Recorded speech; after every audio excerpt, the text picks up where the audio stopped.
안녕하십니까. 소개 말씀 감사합니다. 인제대학교 울산백병원 순환기내과에서 조교수로 재직하고 있는 고규용입니다. 오늘 이 임상 순환계약회 첫 세션의 발표를 맡게 되어 굉장히 영광으로 생각하고 있고, 제가 오늘 말씀드릴 내용은 여러 분야에서 핫한 약제라고 생각이 되는 SGLT2 이니비터 관련된 임상 연구, 그리고 신부전 관련된 가이드라인 리뷰에 대해서 말씀을 드리도록 하겠습니다. 먼저 저도 SGLT2 이니비터 사용을 하면서 여러 가지 궁금해서 심포지움도 다니고 학회도 다니고 많이 다녀보았는데요.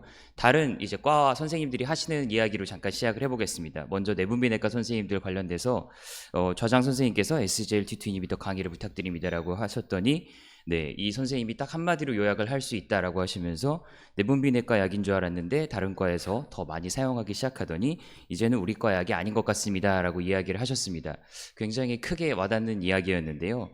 이런 이야기를 듣고 나서 다음에는 신장내과, 네프롤로지 쪽 심포지움이나 학회를 가서 들었던 내용은 이 슬라이드였습니다. 이 슬라이드에서 SGLT2 이니비터와 CKD에 대해서 강의를 해주시면서 당신은 플로지네이터이십니까? 라고 이야기를 했었습니다.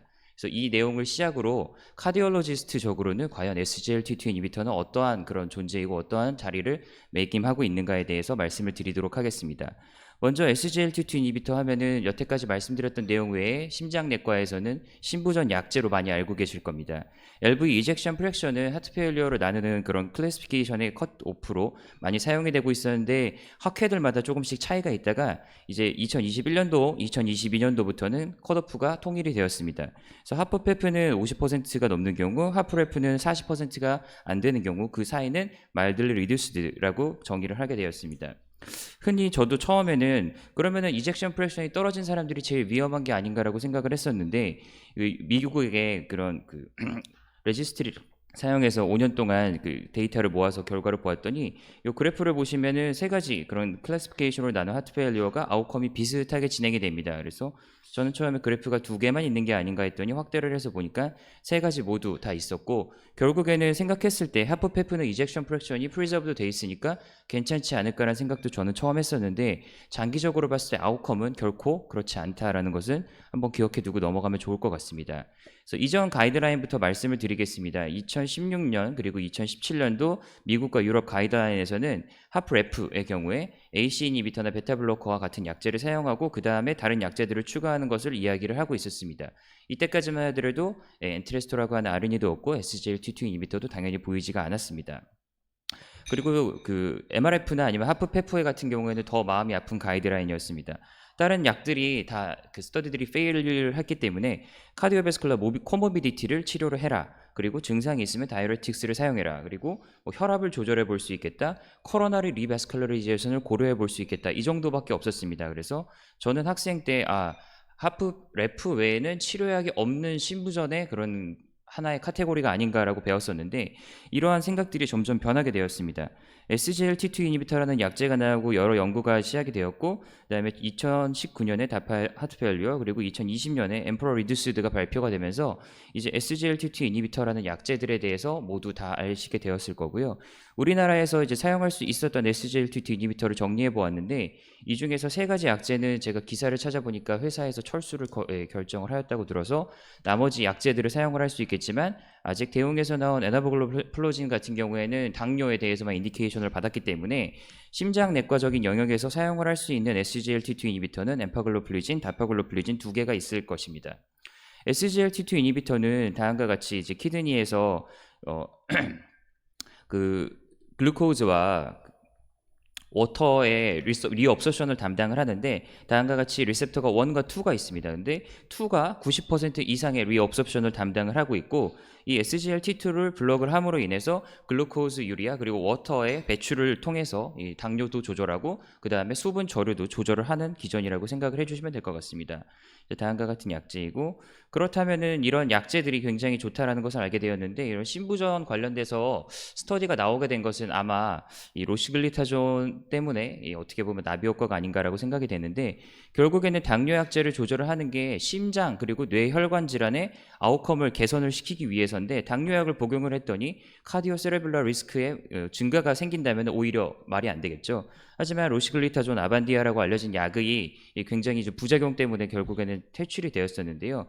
이런 것 때문에 미국의 FDA에서는 당뇨약제를 새로 개발을 하면 CV 세이프티를 증명을 하라라고 이야기를 하였고, 그래서 엠파레그 아웃컴 같은 경우에는 2015년도 NEJMI 발표가 되었는데 타입 2 DM 환자에서 EGFR은 30이 넘는 사람들 카디오베스쿨라 아웃컴을 3년 동안 추적해서 보았습니다. 결과는 굉장히 좋았습니다. 프라이머리 아웃컴, 카디오베스쿨라 원인으로 인한 사망, 그 다음에 하트 페일리어 모두 다 굉장히 줄여주는 데이터를 보여주었고요. 그래서 보시면은 나이가 많은 사람에서도 역시나 좋은 아웃컴을 보여준 그런 데이터였습니다. 그 다음 이제 NEJM의 또 디클레어 팀이 58이라고 해서 그 타입 2 DM 환자에서의 다파글로플레진의 세이프티를 보기 위한 연구가 발표가 되었고 여기서는 크레아티닌 클리어런스로 보아서 60이 넘는 사람들이 인클루전 하여서 4.5년 동안 추적 관찰을 하였는데 약간 비슷한 결과라고 보시면 될 것 같습니다. 카디오베스쿨라로 인한 사망 그리고 하트 페일리어를 줄여주었고 레날 컴포짓 아웃컴도 줄여주는 결과를 보여주었습니다. 그래서 이러한 데이터들을 바탕으로 하여서 이제 추가적인 연구들에 대해서도 말씀을 드릴 텐데요. 결국에 두 연구에서 이제 심장 관련된 사망이나 심부전 그리고 이런 것들이 굉장히 다파글로플리진, 엠파글로플리진을 복용한 그룹에서 개선이 되었다는 것을 기억을 해주시면 좋을 것 같습니다. 이 데이터를 바탕으로 해서 처음에는 당뇨약의 CV 세이프티를 보기 위해서 연구가 진행이 되었는데 혹시 심부전에 사용을 하면 좋지 않을까 당연히 생각을 하는 사람들이 생겼고 2019년도에 이를 바탕으로 해서 다파 하트 페일리어 연구가 발표가 되었습니다. 하프레프 환자인 EF가 40보다 적은 사람 그리고 혈압은 한 95가 넘고 EGFR은 30이 넘는 사람들을 대상으로 하여서 18개월 동안 추적 관찰을 한 연구이고요. 보시면 나이는 한 60대 그리고 아시아 사람들도 한 20% 이상이 포함이 되어서 항상 서양 데이터라서 우리나라에도 적용을 할 수 있을까 고민이 많은 데이터들이 있는데 이 연구는 조금 그러한 걱정을 덜어낼 수 있는 결과를 보여주지 않았나 싶습니다.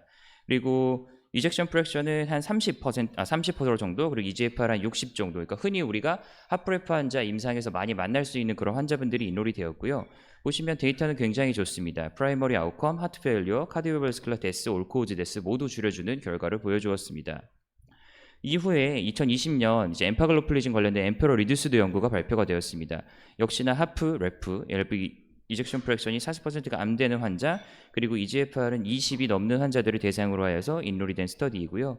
인롤된 환자들의 그 캐릭터는 비슷하다고 생각됩니다. 한 60대에 아시안 사람들도 한 15에서 20% 정도 그리고 EF는 한 27 정도 이런 환자들이 인롤이 되었는데요. 프라이머리 아웃컴인 카디오베스쿨라 데스나 하트 페일리어로 인한 하스피탈리제이션 모두 다 줄여주었고 처음 아니면은 재반복해서 신부전으로 해서 입원을 하는 것도 역시 좋은 결과로 보여주어서 줄여주는 결과를 확인하실 수가 있습니다. 이로 인해서 이런 데이터들로 2021년도 유러피안 가이드라인 하프레프에서는 요즘 다 흔히 알고 계실 만한 포필라라는 드러그가 정립이 되었습니다. 라스 블로커, 그 다음에 베타 블로커, 그 미네랄러 콜티코이드 리셉터 안타고니스트, 그리고 SGLT2 이니비터 이렇게 네 가지가 처음으로 딱 증명을 하게 되었고요. 하지만 이때까지만 하더라도 하프 MRF나 하프 페프에서는 SGLT2 이니비터에 대한 데이터는 찾아볼 수가 없습니다. 아직까지도 다이우레틱스를 사용을 하라라는 것이 클래스 1 가이드라인으로 이야기가 되고 있었고요. 하지만 이 이후에 그렇다면은 이 하프레프 외에 다른 그 카테고리의 신부전 환자에서는 SGLT2 이니비터가 어떠한 효과를 보일까 연구가 진행이 되었습니다. 2021년도 NEJM에 발표가 되었고 먼저 엠파글로플리진 관련된 데이터로 EF가 40%가 넘고 NT-proBNP가 증가되어 있고 혈압이 너무 높은 환자들은 제외가 되었고요. EGFR이 20보다는 적어도 넘는 사람들이 인롤이 되어서 26개월 동안 추적 관찰을 하였습니다. 나이는 조금 더 많습니다. 한 70대 정도 환자이고 아시안 환자가 한 15% 정도 포함이 되었고 EF는 한 50 초반 정도의 환자들 그리고 EGFR은 60 정도의 환자들이 인롤이 되었습니다. 그래서 결과는 저는 개인적으로 굉장히 드라마틱하다고 생각을 하였습니다. 여태까지 치료제가 없지 않았나라고 생각이 되었던 이런 그 LV 이젝션 프랙션이 40%가 넘는 환자를 인롤하였음에도 불구하고 전체적인 프라이머리 아웃컴 그리고 신부전으로 인한 입원 또한 드라마틱하게 줄여주는 결과를 보여주었습니다. 보시면 그러면 당뇨가 있는 사람과 있지 않은 사람들의 차이가 있지 않을까? 왜냐하면 처음에 당뇨약제로 개발이 된 약제이기 때문에요. 하지만 당뇨가 있거나 없거나 보시는 것처럼 엠파글로플리진을 복용한 그룹에서 모두 다 아웃컴이 좋았고요. 이젝션 프랙션이 약간 뭐 차이가 있지만 50%가 안 되는 사람, 50%에서 60%에서 되는 사람 모두 다 좋은 아웃컴을 보여주었고, EGFR 또한 EGFR이 떨어진 사람에서도 좋은 데이터를 보여주었습니다. 그리고 베이스라인으로 여태까지 알려주었던 그런 라스 블로커를 사용한 사람들에서는 어떤가? 사용하거나 사용하지 않거나 모두 중요하게 아웃컴을 개선시키는 결과를 보여주었습니다. 다음에는 2022년도에 다파글로플리진 관련된 딜리버 트라이얼이 발표가 되었습니다. 이젝션 프랙션 40% 넘는 그런 신부전 환자에서 EGFR은 25가 넘는 사람들을 대상으로 하여서 2.3년 동안 추적 관찰을 하였고요. 비슷한 캐릭터를 보입니다. 한 70대 정도 환자, 아시아 사람들은 20% 정도가 인롤이 되었고, LV 이젝션 프랙션은 한 50에서 55 사이 정도, 우리가 이 정도 EF면은 괜찮지 않을까, 근데 왜 이 사람은 신부전 때문에 고생을 할까라고 생각할 만한 임상에서 만날 수 있는 환자들이 인롤이 되었다고 생각을 합니다. 그리고 타입 2 DM이 있는 사람은 한 반 정도 인롤이 되었고요.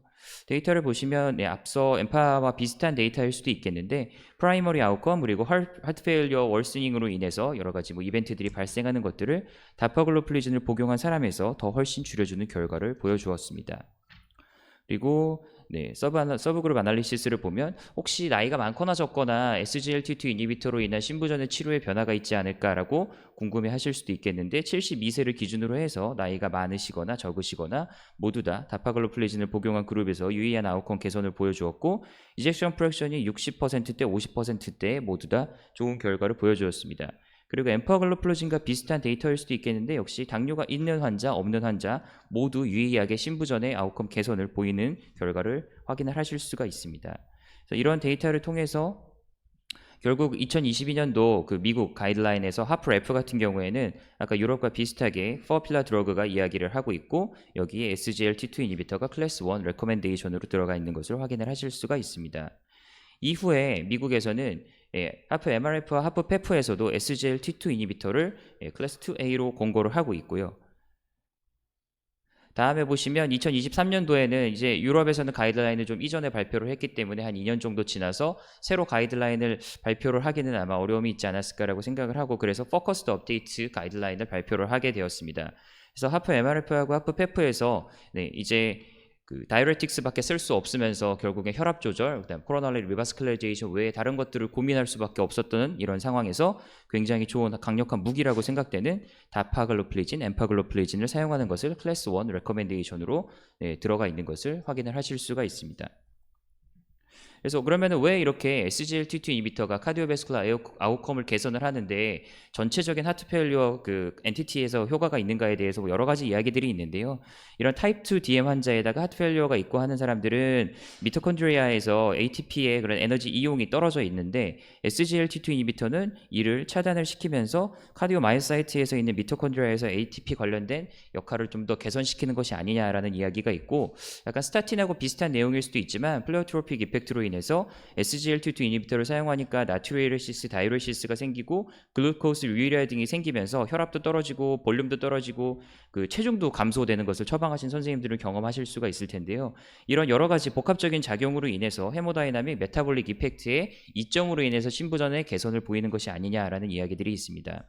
그래서 2022년도 한국 대한신부전학회 가이드라인에서도 보시면 다음과 같이 이제 카테고리를 나누고 있는데, 먼저 하프레프에서는 포필라 드러그를 공고를 하고 있고 1차 표준 치료에 SGLT2 이니비터가 들어가 있습니다. 그리고 말들리 리듀스드, 그 다음에 프리저브드 환자에서도 역시나 SGLT2 이니비터를 사용하는 것을 클래스 1 레코멘데이션으로 이야기를 하고 있습니다. 그래서 정리를 하자면 다음과 같이 처음에는 이제 카디오베스쿨라 그 세이프티 아웃컴들을 증명하기 위한 연구들에서 굉장히 좋은 아웃컴 개선을 보이는 것을 바탕으로 하여서 다파, 그 다음에 다파 하트플레이와 엠퍼러 리듀스드와 같은 하프레프 환자에서의 아웃컴 개선을 증명을 하였고, 이후에 전체적인 그런 하트페일리어 엔티티에서인 엠퍼러 프리저브드, 딜리버 연구까지 포함을 해서 엠파글로플리진, 다파글로플리진은 하트페일리어 환자의 전체적인 모든 환자에서 다 신부전에 유의한 개선을 보이는 약제라고 기억을 해주시면 좋을 것 같습니다. 그래서 정리를 해보았습니다. 당뇨 얘기는 안 하기는 했지만 타입 2 DM 환자에서 혈당 개선을 목적으로 사용을 하였을 때에는 EGFR 45가 안 되면 사용을 하는 것을 권고를 하지 않고 있습니다. 그리고 스터디에서 EGFR이 인롤된 크라이테리아 때문일 텐데 다파는 25, 그 다음에 엠파글로플리즈는 20 기준으로 하여서 이 이상이 되는 환자에서 이니셜하게 사용을 하시는 것을 고려해 주시면 좋을 것 같습니다. 그래서 마지막으로 제가 처음에 말씀드렸던 슬라이드인데요. 지금까지 이제 카디올로지스트적인 측면에서 신부전에서의 SGLT2 이니비터의 역할에 대해서 말씀을 드렸고, 오늘 강의를 들어주신 여러 선생님들께서 카디올로지스트로서 신부전 환자에서 당신은 플로지네이터이신지 한번 기억을 해주시고 강의를 기억해 주시면 감사하겠습니다. 경청해 주셔서 감사합니다.